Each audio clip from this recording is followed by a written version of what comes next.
করেছি। আজকে আমরা আলোচনা করব এই যে বানানে কখন হর্ষ চিহ্ন বসে। চলো শুরু করা যাক। বানানে কখন হর্ষ চিহ্ন বসে সেটা শেখার জন্য আগে আমাদেরকে অক্ষর সম্পর্কে জানতে হবে। তো চলো অক্ষরকে আমরা সেটা একটু দেখে নেই। অক্ষর, এই যে অক্ষরের পরিচয়। সহজ কথায় একটি শব্দের যতটুকু অংশ আমরা মুখের এক ধাক্কায় বা একেবারে উচ্চারণ করতে পারি তাকেই অক্ষর বলে। তাকে কি বলে? অক্ষর বলে। এখন আমরা যদি একটু উদাহরণ দেখি তাহলে আমাদের বিষয়টি একদম ক্লিয়ার হয়ে যাবে। দেখো, আমরা যখন কোনো কথা বলি তখন প্রতিটি শব্দকে ছোট ছোট টুকরোয় উচ্চারণ করি। এই এক একটি টুকরোই হলো এক একটি অক্ষর। উদাহরণের মাধ্যমে বুঝুন। এই যে উদাহরণের মাধ্যমে বুঝুন। ধরা যাক একটি শব্দ শাহজাদপুর। আমরা এটাকে একবারে উচ্চারণ করি না, ভেঙে ভেঙে উচ্চারণ করি। যেমন শাহ, জাদ এবং পুর, এরকম ভেঙে ভেঙে উচ্চারণ করি।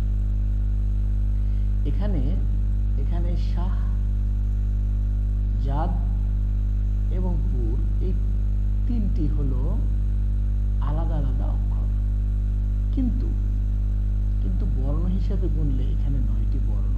যেমন তালব্য স, আকার হ, বর্গীয় জ, আকার দ, প, উ এবং র আছে।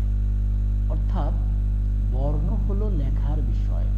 অর্থাৎ কি? বর্ণ হলো লেখার বিষয়, আর অক্ষর হলো উচ্চারণের বিষয়। অক্ষর হলো কি? উচ্চারণের বিষয়। সংক্ষেপে মনে রাখার উপায়। সংক্ষেপে আমরা কিভাবে মনে রাখব? এক নিঃশ্বাসে শব্দের যতটুকু অংশ উচ্চারিত হয় সেটাই মূলত কি? অক্ষর। আশা করি তোমরা সবাই অক্ষর কি বুঝতে পেরেছ। এই যে আমরা শাহজাদপুর উদাহরণ লিখেছি, শাহজাদপুর, এই শাহজাদপুরের এই যে আমরা এখানে শাহ জাদপুর এক নিঃশ্বাসে আমরা উচ্চারণ করতে পারি এই শাহ, তারপরে জাদ এবং পুর। এই জন্য এখানে এই শব্দের মধ্যে এই 3টি অক্ষর। আশা করি তোমরা বুঝতে পেরেছ। চলো শুরু করা যাক। এখন অক্ষর কত প্রকার? অক্ষর মূলত 2 প্রকার। অক্ষর কত প্রকার? 2 প্রকার। 1 নম্বর হচ্ছে মুক্তাক্ষর। মুক্তাক্ষর বা ওপেন সিলেবাল।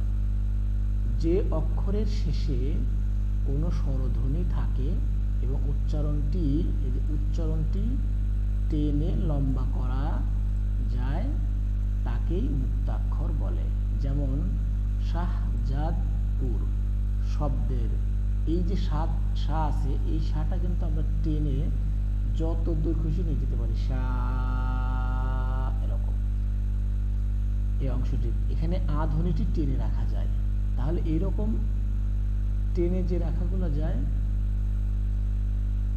দম বন্ধ হয়ে যায় না হঠাৎ করে, এই সকল অক্ষরগুলোকে আমরা কি বলবো? মুক্তাক্ষর। আর বদ্যাক্ষর 2 নম্বর কি? বদ্যাক্ষর বা ক্লোজ সিলেবাল।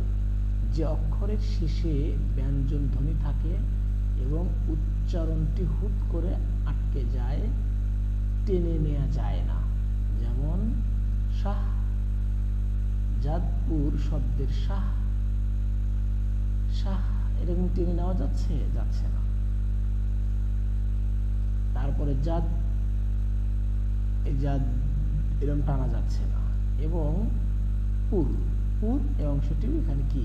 টানা যাচ্ছে না। তাহলে এখানে উচ্চারণটি শেষ মাথায় গিয়ে আটকে যাচ্ছে। এখন এই যে আটকে যাচ্ছে, যেখানে আটকে যাচ্ছে, এই আটকে যাওয়ার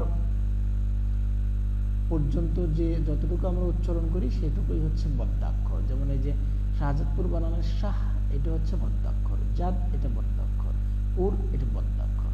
এখন এই যে জাদ টেনে নেওয়া যায় না, যেখানে আমাদের হঠাৎ করেই থেমে যেতে হয়, এই যে উচ্চারণের শেষ মাথায় গিয়ে আটকে যাচ্ছে যেখানে, সেখানেই মূলত হর্ষ চিহ্ন বসবে। আর যদি এরকম শব্দ জাদ এখানে যদি মানে এক কথায় যেখানে আমরা থেমে যাই সেখানে যদি কোনো কার থাকে, তাহলে সেক্ষেত্রে সেখানে কি হবে না, কোনো ধরনের বা কোনোভাবেই হর্ষ চিহ্ন বসবে না। আশা করি তোমরা সবাই বুঝতে পেরেছ। আজ এ পর্যন্তই। ভালো থাকো সবাই। আল্লাহ হাফেজ।